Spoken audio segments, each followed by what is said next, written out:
धार्मिक आस्था है, कोई श्री बालाजी धाम जाता है, कोई कहीं जाता है, तो हमारी भी आस्था बनी, उसी के अनुरूप गए। अगर हमें यहाँ श्री परिजात धाम ने बुलाया है, श्री लोधेश्वर महादेवा ने तो एक परिवर्तन के लिए बुलाया। देखिए, हमने अभी कहा कि जीवन में लड़ाई विचारों की होती है। हम एक जन जागरूकता की मुहिम को लेके चले हैं, उसके अनुरूप ही हम क्षेत्र में कार्य करने का कार्य कर रहे हैं। अतल पर जाकर देखें तो वही बात हो जाती है कि दर्शन बड़े, नाम बड़ा और दर्शन छोटे। हम चाहते हैं नाम जिस प्रकार बड़ा है तो दर्शन भी बड़े होने चाहिए। अब हम इस मुहिम को लेके बढ़े तो आज जाके देखिए क्षेत्र में बच्चे भी कहते हैं हाँ हमारा धर्म हिंदू। ये ठान लिया है, अगर हमें देव रूपी क्षेत्र ने मौका दिया तो हम प्रत्येक घर में एक युग पैदा करना चाहते हैं। राम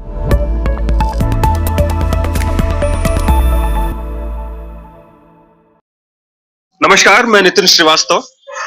बहुत स्वागत है आपका द NH 0 पर। और हमारे साथ आज बात करने के लिए एक ऐसी शख्सियत मौजूद है जिनको देखकर आप एक बार जरूर चौंकेंगे कि अरे ये तो योगी जी हैं। जी, हम बात कर रहे हैं योगी जी की, योगी सेवक की। हमारे साथ हैं योगी सेवक यानी नीरज शर्मा जी। नीरज जी, आपका बहुत स्वागत है। शख्सियत देख के आपकी बिल्कुल लगता है कि कहीं ना कहीं योगी जी का अक्ष आप में दिखता है। कैसे प्रभावित हुए और कैसे आपने ये चोला अपनाया? देखिए, प्रभावित इंसान कहीं ना कहीं जीवन है, किसी ना किसी से प्रभावित होता है। कोई ना कोई जीवन में उसका गुरु होता है। उसी प्रकार हमारे भी गुरु हैं और जो विचारधाराएं हैं हम लेके उनको बढ़े हैं समाज हित में और धर्म हित में, कि हमारा हिंदू जगेगा तो राष्ट्र बढ़ेगा। उस विचारधारा को हम लेकर एक ऐसे देवभूमि क्षेत्र में निकले हैं जो हमारा क्षेत्र एक ऐसा क्षेत्र है, ऐसे पौराणिक धार्मिक स्थल हैं जो हमारे क्षेत्र के अलावा कहीं पूरे विश्व में नहीं है। आप रहने वाले मेरठ के हैं। मेरठ से गोरखपुर पहुंचे, गोरखपुर से रामनगर में।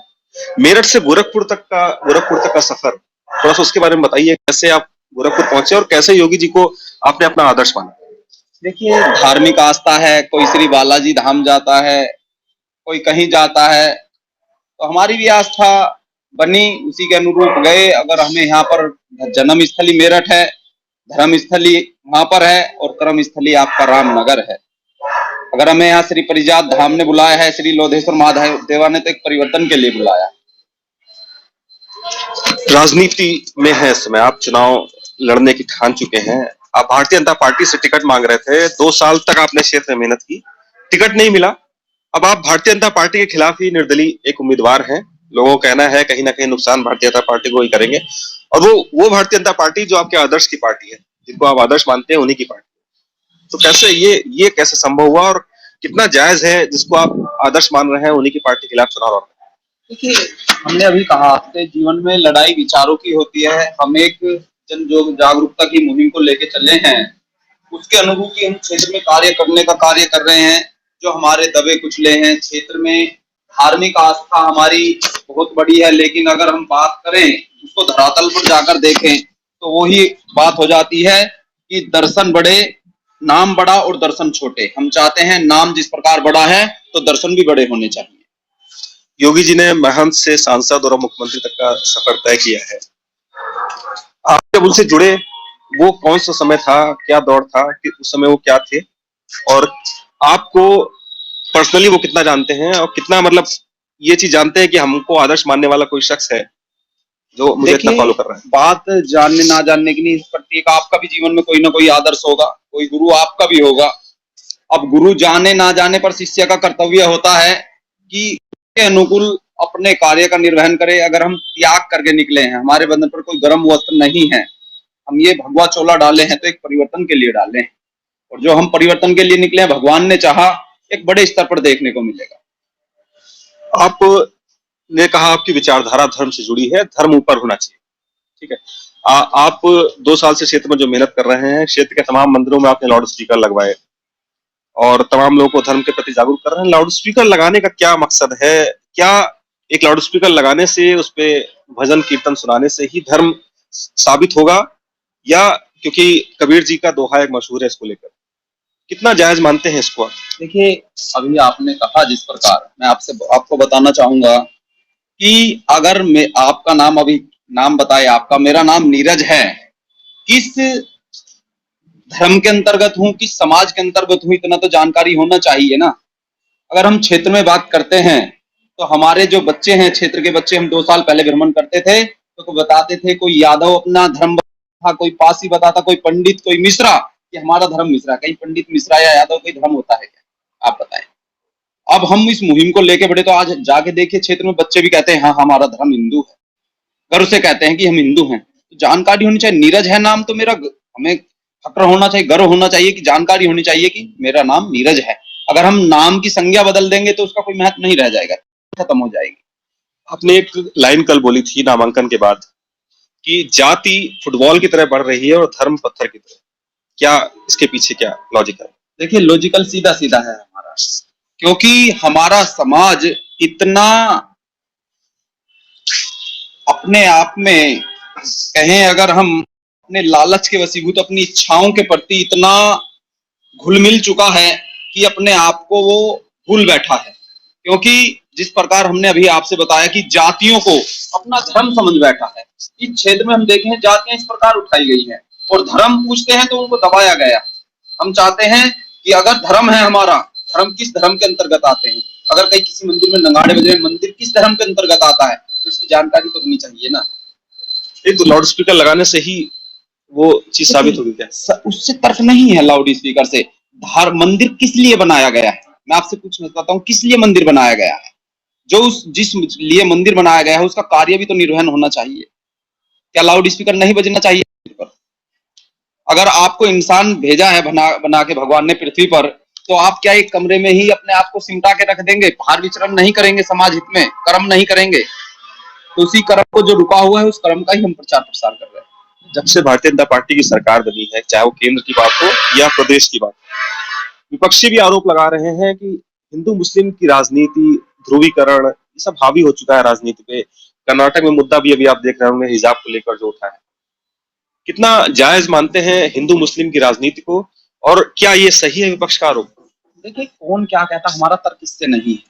हम एक मुहिम को लेकर निकले हैं। हम आपसे कल भी बोल रहे थे, फिर हम उस बात को बोलते हैं आपसे कि हम एक जन जागरूकता की मुहिम को लेकर चले कि सब जागरूक होने चाहिए, तब जागरूक होकर आगे बढ़ेंगे तो भगवान ने चाहा क्षेत्र का नाम रोशन होगा और क्षेत्र में रोजगार के भी रास्ते प्रशस्त होंगे और बड़े स्तर पर प्रशस्त होंगे। अगर धर्म के अनुरूप हिंदू मुस्लिम की बात करें, कौन किस तरीके से चल रहा है, कौन अपना उल्लू सीधा कर रहा है, हमारा तर्क उससे नहीं है।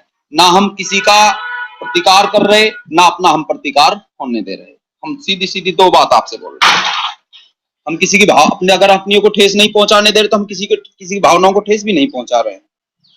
क्या आप नहीं मानते कि इससे विकास की राजनीति प्रभावित होती है? विकास मुद्दा होना चाहिए, हिंदू मुस्लिम उसकी जगह मुद्दा हो रहा है। चाहे 2017 की बात करें या 2022 की बात करें, राजनीति का ध्रुवीकरण फिर शुरू हो चुका है। आप भी देख रहे होंगे। देखिए ऐसा नहीं है। अगर जो बुद्धिजीवी लोग होते हैं, हमारा मानना यही है, अगर बुद्धिजीवी लोग होते हैं तो उनका कर्तव्य बनता है, उनका धर्म बनता है कि वो अच्छाई के प्रति समाज हित में समर्पण भावना से कार्य करें, क्षेत्र को या समाज को दिशा दिखाएं। जिससे अगर हम क्षेत्र की बात करें, एक चीनी गुड़वल मिल ऐसा है, अगर वो सुचारू रूप से चालू हो जाए तो कितने बड़े स्तर पर हमारे क्षेत्र में रोजगार के रास्ते पर होंगे। मैं आपसे पूछना चाहता हूं, बताइए आप होंगे नहीं होंगे? तो इसमें क्यों नहीं कोई आपकी पार्टी का भी विधायक वहां पे है, और इससे पहले भी तमाम पार्टियों के विधायक वहां पर रहे हैं, क्या उन लोगों ने प्रयास नहीं किया? आपका क्या मानना है? 2 साल से आप क्षेत्र में घूम रहे हैं, लोगों का क्या मानना है, क्या कहना है? देखिए किसने क्या किया क्या नहीं किया, हमारा तर्क उससे नहीं है। हमारा उद्देश्य क्या है, हमारी मुहिम क्या है, हम उसको बता रहे हैं आपसे। अगर हमें क्षेत्रवासियों ने मौका दिया इस देवरूपी क्षेत्र से, तो मैं आपको आश्वस्त करता हूं आने वाला समय इतना मधुर है, दिशा भी बदलेगी, दशा बदलेगी और रोजगार के भी रास्ते बड़े स्तर पर प्रशस्त होंगे। आपकी बोलचाल, आपके हाव भाव तमाम योगी जी से बिल्कुल मैच करते हैं। अगर एक इंसान अचानक से देखे तो कहेगा कि हाँ अरे योगी जी आ गए। आपने उसी तरह कुंडल पहन रखा है कान में, उसी तरह का आपने चोला पहन रखा है, तो इसको कहाँ तक जोड़ा जाए योगी जी से, और कहाँ कब से आपने ये पहनना शुरू किया? ये तमाम चीजें कब से बदलाव देखते हैं? देखिए वो तो अपना नजरिया है, किसको आप किस नजरिए से देखते हैं वो तो आपका नजरिया है। हमने ना कभी इन बातों को अपने दिल दिमाग में उतारा, ना हमने इनकी प्रति कभी कोई समझे ना सोचे ना समझे हम कभी। हमारा उद्देश्य केवल धार्मिक और सामाजिक बातों को लेकर चलना है, उनको हम चलने का कार्य कर रहे हैं। अगर कोई एक इंसान हमें अच्छा कहे तो कहीं ना कहीं एक बुराई भी हमारी कर रहा होगा। हमें पर अच्छाई के प्रति बढ़ना, और जो बुराई निकली है हमेशा वो अच्छाई में निकली है, न कि बुराई में बुराई निकली हो कभी। योगी जी को हिंदुत्व का पोस्टर बॉय कहा जाता है यूपी में और देश की राजनीति में भी। क्या उसी एजेंडे को, उसी मार्ग को आपने प्रशस्त किया है? बिल्कुल बिल्कुल, तनिक संदेह नहीं है। हिंदुत्व का पोस्टर बॉय, हिंदुत्व मुख्य एजेंडा है आपका। बिल्कुल बिल्कुल। अच्छा, पार्टी के तमाम नेता जो जिले में हैं, उनको भी कहीं ना कहीं पता होगा कि योगी जी का एक आराधक हमारे जिले में है। कितना संपर्क है उनसे और कितना उन्होंने आपको प्रोत्साहित किया इसको लेकर? नहीं देखिए, हमने इस बारे में तो कभी किससे संपर्क नहीं किया, कौन क्या है क्या नहीं, ना हम ज्यादा कभी वो किए। हम तो केवल समाज हित में समर्पित थे और हैं, और भगवान ने मौका दिया तो रहेंगे। हमने कभी ये नहीं कहा कि हमें सब जाने। हमने ये किया है कि हम कुछ जागरूकता की मुहिम जो लेके चले हैं, वो गांव नहीं, कोई व्यक्ति ऐसा ना छूटे जिस तक हमारी विचारधारा ना पहुंचे। जो आपके आदर्श हैं योगी आदित्यनाथ जी, 5 साल से उनकी प्रदेश में सरकार है, 5 साल में कितना बदला आप देख रहे हैं यूपी को? जो आप धर्म के नजरिए से देखें, विकास के नजरिए से देखें, कितना बदला उत्तर प्रदेश? देखिए, हम वही तो मुहिम लेके चल रहे हैं कि हमें प्रत्येक, हमने ये ठान लिया है, अगर हमें देव रूपी क्षेत्र ने मौका दिया तो हम प्रत्येक घर में एक योगी पैदा करना चाहते हैं रामनगर में। जिस दिन प्रत्येक घर में एक योगी पैदा होगा तो भगवान ने चाहा इस प्रकार हमारा समाज और देश आगे बढ़ेगा। विपक्ष का ये आरोप है कि योगियों का काम है मंदिरों में पूरा पूजा आराधना करना, मठ चलाना, राजनीति में नहीं आना चाहिए। आप क्या मानते हैं? देखिए, राजनीति में अगर नहीं आना चाहिए, साधु संत में अपना सहभागिता नहीं निभाएंगे, तो अगर महाभारत कालीन हम बात करें कि बड़े बड़े विद्वान, बड़े बड़े धनुर्धारी एक स्त्री की इज्जत नहीं बचा पाए थे, और आखिर उसका फिर परिणाम क्या हुआ, क्या परिणाम हुआ? तो हम चाहते हैं ऐसी घटना दोबारा घटित ना हो। अगर हम बुराई का प्रतिकार नहीं करेंगे तो फिर उसके परिणाम के लिए भी तैयार रहना पड़ेगा। तो हम चाहते हैं ऐसा कोई समय ही ना आए जिससे समाज में कोई गलत संदेश जाए, समाज एकजुट होकर बढ़े, समाज में सामाजिक समरसता का उत्थान हो, जो समाज नई दिशा का और एक अच्छाई का रास्ता प्रशस्त करे। योगी जी ने, जैसे उनका परिवार उत्तराखंड में है, वो छोड़कर एक अपना आराधक बनकर यहाँ पर आए गोरखपुर में। आपका परिवार कहाँ है? थोड़ा सा उसके बारे में बताएं, कौन कौन है? जन्म स्थली हमारी मेरठ है, परिवार सब हमारा वहीं रहता है, और हम तो अपने आप को समर्पित कर चुके। ना हमें सर्दी का पता, ना गर्मी का पता इस समय। हमें केवल पता है हमारे समाज का, कि हमारे समाज में सामाजिक समरसता का उत्थान होना चाहिए। हम रामनगर से देव रूपी क्षेत्र को राम नगरी बनाना चाहते हैं। कोई गांव हम ऐसा नहीं छोड़ना चाहते जहां मंदिर है उसका सौंदर्यीकरण ना हो, उसमें नगाड़े बाजे ना बजे, उनमें कीर्तन आरतियां ना हो। हम चाहते हैं अगर धार्मिक मंदिर है तो उसकी आस्था बढ़नी चाहिए, उस आस्था को हम बढ़ाना चाहते हैं, और धरातल पर बढ़ाया है। अगर मौका मिला उसको एक बड़ा आयाम देने का भी कार्य करेंगे। सिर्फ मंदिर पे आपका मुख्य फोकस है? क्षेत्र में और भी तमाम मुद्दे होते हैं योगी जी? देखिए, वो मैं अब आपको बता देता हूँ। मंदिर की बात की आपने, अगर हम परिजात वृक्ष की बात करें, वो भी एक मंदिर है। अगर हम उसका प्रचार प्रसार एक बड़े स्तर पर करेंगे तो भगवान ने चाहा जब हम उसका प्रचार प्रसार करेंगे तो कहीं ना कहीं विदेशों से विदेशी पर्यटक यहाँ आएंगे। अगर किसी की निगाह पड़ गई अच्छे से तो क्या क्षेत्र में रोजगार के रास्ते प्रशस्त नहीं होंगे? बताइए, होंगे नहीं होंगे? नाम कितना बड़ा है और दर्शन करने जाएं, दर्शन कितने बड़े हैं, नाम मात्र में दर्शन है। तो हम चाहते हैं नाम बड़ा, दर्शन भी बड़े होने चाहिए। लोधेश्वर महादेवा की बात करें, नाम कितना बड़ा है, और जाकर देखते हैं तो भावनाएं सब त्रस्त हो जाती। हम चाहते हैं इनमें बदलाव हो। अगर इनमें हम बदलाव करने में पूर्ण रूप से कामयाब रहे तो आप देखिएगा रामनगर से रामनगरी बनते हुए 3 महीने के पीरियड में शुरू के कि कितना बड़ा बदलाव मिलता है इस क्षेत्र में। मुख्यमंत्री जी रामनगर आए थे, उस समय आप थे वहां पर, और क्या उन्होंने संदेश दिया था? और जब से वो बोल के गए हैं, कितना बदलाव है? लोधेश्वर महादेवा की बात करें या पारिजात वृक्ष की बात करें? देखिए, उनके आने से जो एक अर्थव्यवस्था थी वो तो आप सब देख रहे हैं। आप अपने चैनल के माध्यम से दिखाने का भी समाज को कार्य कर रहे हैं। हम चाहते हैं जो कार्य रुके हुए हैं, जिन पे नजर नहीं पहुंच पाई है, हम उस नजरिए को अपने को पहुंचाना चाहते हैं, और नजरिया ही समाज का बदलाना चाहते हैं कि समाज इस ओर अग्रसर हो। और हमारे क्षेत्र में जो दबे कुचले लोग हैं, अगर हम तराई क्षेत्र की बात करें तो लोगों की जन जागरूकता देखें, उनकी जीवन की कार्यशैली देखें तो कहीं ना कहीं आंखों में से आंसू निकलते हैं कि उनके लिए खाने पीने की, उनके जीवन दिनचर्या की क्या व्यवस्था है। तो कहीं ना कहीं अपने आप में एक सवाल है। बस हमारा तो यही आग्रह है और यही भगवान से निवेदन है कि एक बार मौका दे और हम इस मुहिम को एक बड़ा आयाम दे सकें। मुख्यमंत्री योगी आदित्यनाथ जी जब सांसद थे, उन्होंने एक संगठन खड़ा किया था हिंदू युवा वाणी। आप भी उससे जुड़े थे शायद, जो मेरी जानकारी में है। किस पद पर थे और कितना आपने उसको अपने खून पसीने से सींचा? देखिए, हम एक जब उस समय जुड़े थे तो हम एक मात्र कार्यकर्ता की भांति हमने प्रचार प्रसार भी किया था कि देश में मोदी और प्रदेश में योगी, क्योंकि गुरु माना है तो गुरु के कार्यों का भी अनुसरण करना, गुरु जी के प्रति कार्य को आगे बढ़ाना भी शिष्य का फर्ज होता है। उसको हमने निभाया और बड़े स्तर पर प्रचार प्रसार किए हमारे पश्चिम में, किया था, किया है और करते रहेंगे। यह वो हमारे आधार है। योगी जी नाराज तो नहीं होंगे कि आपने उनकी पार्टी के खिलाफ? देखिए, नाराज क्यों होंगे? कल को अगर हमें समाज देता है, उन्हीं के श्री चरणों में हम भेंट करेंगे जाके। जो हमारा जीत का पत्र आएगा क्षेत्रवासी स्वयं लेके जाएंगे लखनऊ। तो ये तो कहेंगे ना कि आप भाजपा के खिलाफ लड़े थे, हमारे विधायक को हरा दिया? नहीं नहीं, देखिए, हमने कहा जीवन में लड़ाई विचारों की होती है और एक दोहा है, मैं आपको पढ़ाना चाहता हूँ। दिखाओ, एक बार मोबाइल दिखाइएगा। मैं एक दोहा दिखाता हूँ हमारे पंडित दीनदयाल उपाध्याय जी का। आप उसको देखिएगा। इसको बंद कराओ। रीडिंग कराता हूँ दीनदयाल उपाध्याय जी का जो दोहा है हमारा, आप भी कहेंगे कि हाँ।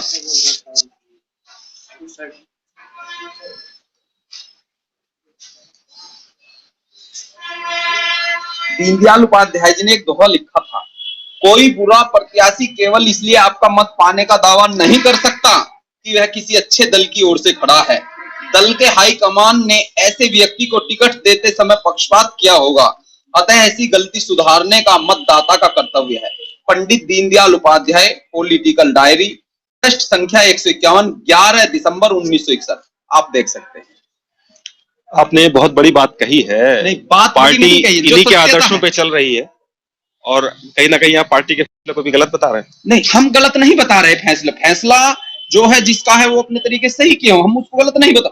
हम बता रहे हैं जो पंडित दीनदयाल जी का जो दोहा है, हम उसको आपको दिखा रहे हैं। भारतीय जनता पार्टी ने टिकट देते समय जिनको टिकट दिया है वो वर्तमान विधायक हैं। उनका कहना है उन्होंने क्षेत्र में बहुत विकास किया है, मेहनत की है। आप को पार्टी टिकट क्यों देती जब उनके पास एक मजबूत दावेदार था जो 5 साल से क्षेत्र में काम कर रहा है? उसने कहीं ना कहीं देखा होगा कि इनकी फिजा अच्छी है और एक बार फिर जीत कर विधानसभा पहुंच सकते हैं भाजपा के टिकट पर। तो भारतीय जनता पार्टी आपको क्यों टिकट दे, क्यों आपके बारे में सोचे? योगी जी क्या कहेंगे इस पर? देखिए, कहने ना कहने के नहीं, हम वही बात कहते हैं, जीवन में लड़ाई विचारों की होती है। आपके परिवार में 2 भाई हैं, अगर आपके विचार नहीं मिल रहे तो भाई को छोड़ देते हैं आप। आपके और भाई साहब के विचार मिल रहे हैं तो आप उन्हें अपने साथ लेके जीवन में आगे बढ़ जाते हैं। यहाँ तक कि अपने परिवार की अच्छाई बुराई जिम्मेदारी भी अपने एक मित्र को सौंप जाते हैं, न कि भाई को। तो यानी क्या कहा जाए, इसका संदेश क्या समझाए? यानी जीवन में लड़ाई अगर कहीं है तो वो विचारों की।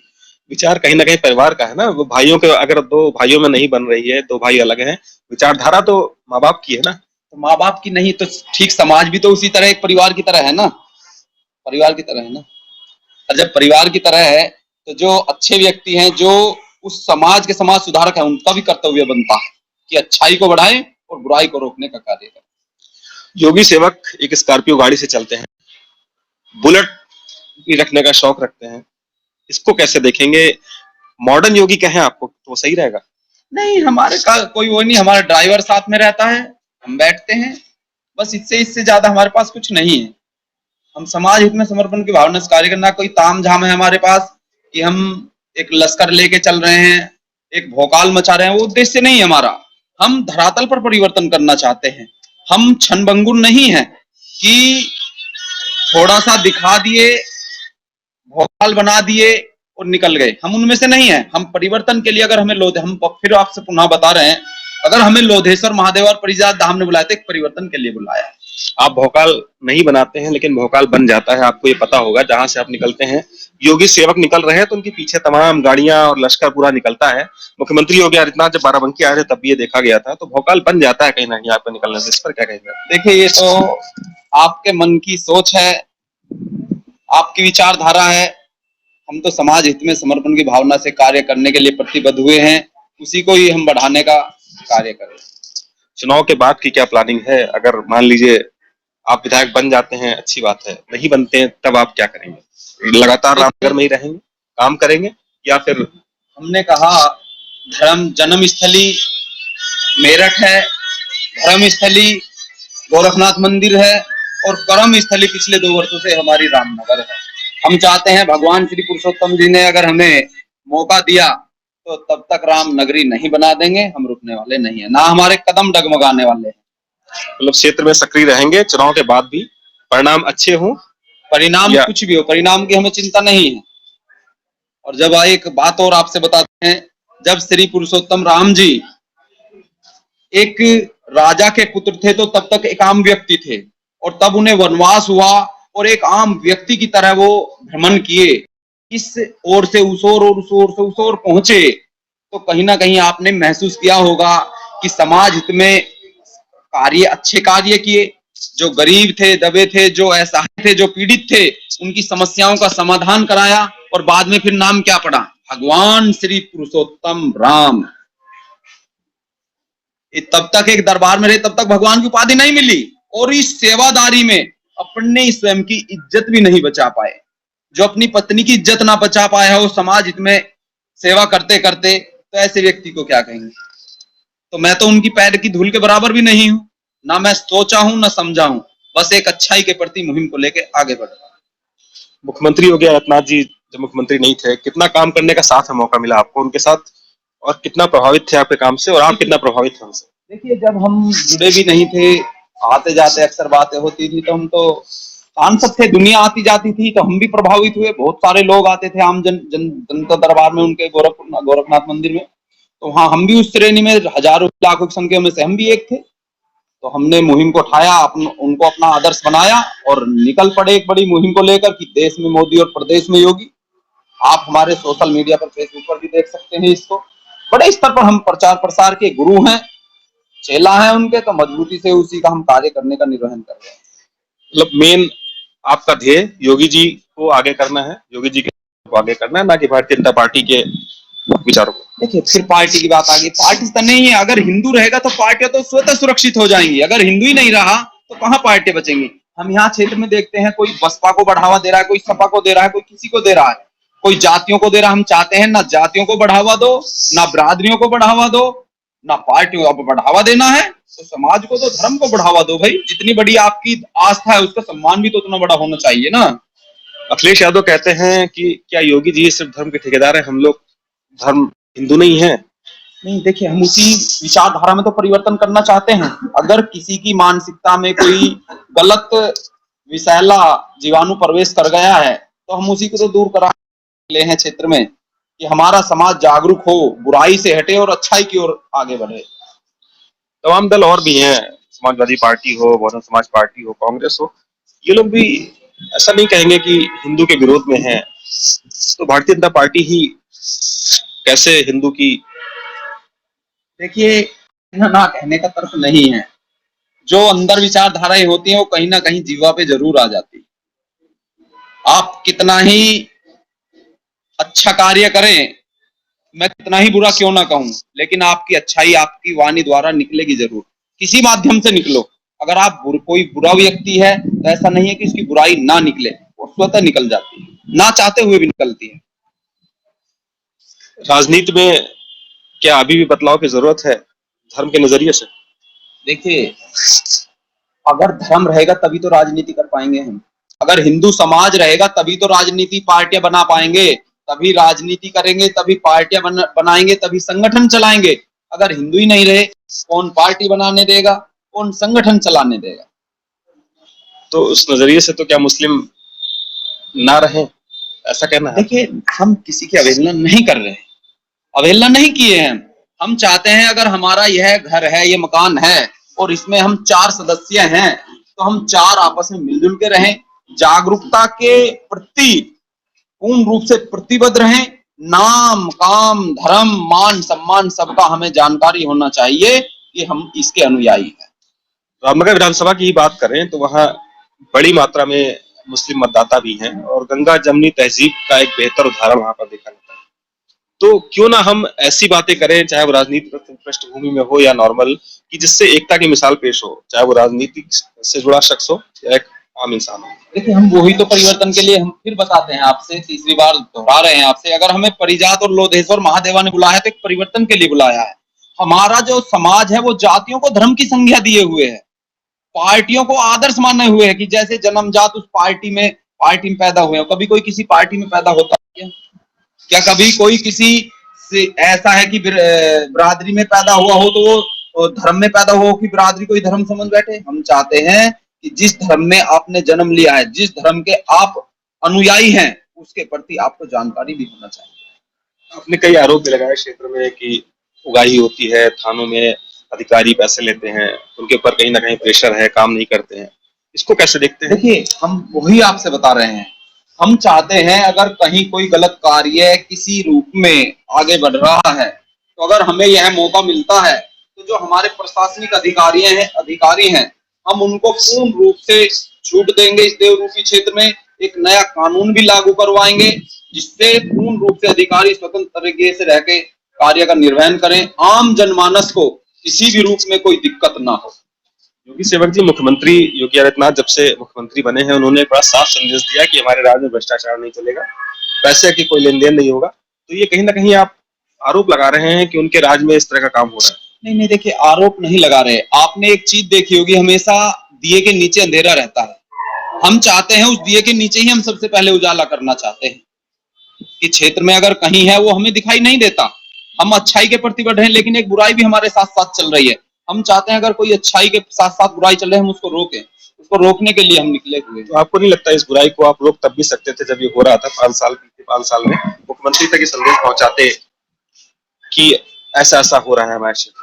देखिए, अभी हम बता रहे थे आपसे कि इंसान अपने लालच में, अपने स्वयं की इच्छाओं में इतना डूब जाता है कि उसे अपने अलावा समाज में कुछ दिखाई नहीं देता। फिर रही बताने और सुनने की बात तो उसका कोई महत्व नहीं रह जाता। योगी जी मुख्यमंत्री बन चुके हैं, अब आप उनको अगला पायदान किस पर देख रहे हैं, योगी जी को योगी सेवक के तौर पर?